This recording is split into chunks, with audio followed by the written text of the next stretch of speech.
என்னுடைய ஒரு 2 பேட்ச்க்கு முன்னாடி 71ங்க அவங்க 71 இயர்ஸில் வந்து சிஏ பண்ணாங்க. அவங்க முடிச்சுட்டாங்க. இப்போ ரீசெண்டாக நீங்கள் எல்லா யூடியூப் நியூஸில் பார்க்கலாம். நார்த் இந்தியாவில் அவங்க பேத்தி எக்ஸாம் எழுதினாங்க. அவங்க தாத்தா வந்து பார்த்திங்கன்னா ஒரு பேங்க்கில் வந்து வேறு லெவலில் ரீஜனல் ஹெட்டாக இருந்து ரிட்டையர் ஆனார். அவங்களுக்கு சொல்லிக் கொடுக்க போய் அவரும் சிஏ முடிச்சிட்டார். இதை நான் சொன்னதாக எடுத்துக்க வேணால் நீங்கள் நெட்டில் போட்டு நம்ம பார்த்துக்கலாங்க. அதனால் ஏஜே கிடையாதுங்க, ஏஜ் லிமிட்டே கிடையாது.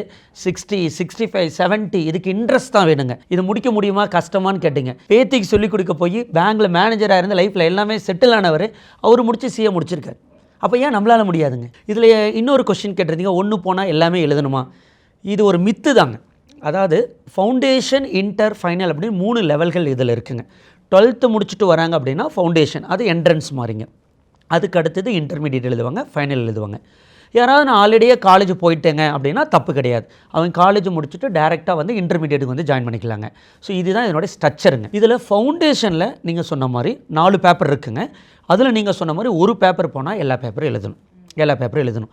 அந்த ஃபவுண்டேஷனில் மட்டும் தான் அப்படி இருக்குங்க. இன்டர்மீடியட்டில் வரும்போது 2 குரூப் இருக்குது. 3 பேப்பர்ஸ் ஒரு குரூப்புங்க, அடுத்த 3 பேப்பர் வந்து இன்னொரு குரூப்னு சொல்லுவோம். மொத்தம் 6 பேப்பர் இருக்குது. அந்த 6 பேப்பரில் ஒரு பேப்பர் போனால் எல்லா பேப்பரும் எழுதணுங்க அப்படிங்கிறது மித்துங்க. என்ன அப்படின்னா 60 மார்க்குக்கு மேலே ஒரு பேப்பரில் வாங்கிட்டாங்கன்னா அந்த பேப்பர் எழுத தேவையில்லைங்க. இல்லை அப்படின்னா 40 மார்க் பாஸ் மார்க்குங்க.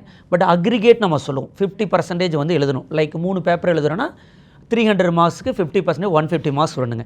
இதில் நீங்கள் சப்போஸ் 2 பேப்பரில் 60க்கு மேலே வாங்கிட்டீங்க, ஒரு பேப்பரில் ஃபெயில் ஆகிட்டிங்கன்னா அந்த ஒரு பேப்பர் எழுதுனா போதும். 6 பேப்பர் எழுதுறீங்க, 4 பேப்பரில் 60க்கு மேலே, ஒரு பேப்பரில் ஃபெயிலு, இன்னொரு பேப்பரில் 60 கம்மி அப்படின்னா அந்த ஃபெயிலான பேப்பரும் 60 கம்மியாக இருக்க அந்த 2 பேப்பர் எழுதுனா போதுங்க. இதுதான் உண்மைங்க.